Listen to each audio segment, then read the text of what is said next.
Assalamu alaikum mpenzi mtazamaji, ufuatao ni utabiri wa hali ya hewa kwa saa 24 zijazo kuanzia saa 3 usiku huu. Na tuangalie picha zetu ambazo zinaonekana kuna unyevu kidogo hususan pwani ya kaskazini.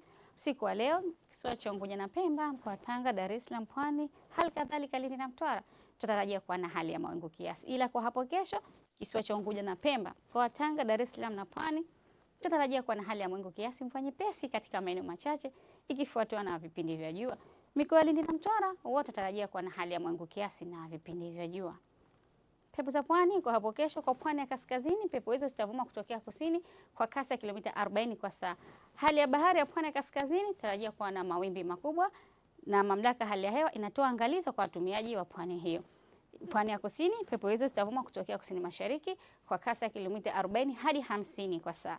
Hali ya bahari tarajia kuwa na mawimbi makubwa, na mamlaka ya hali ya hewa inatoa tahadhari kwa watumiaji wa pwani ya kusini. Na sasa tuangalie viwango vya joto kwa baadhi ya miji ya mwambao wa pwani ya Tanzania.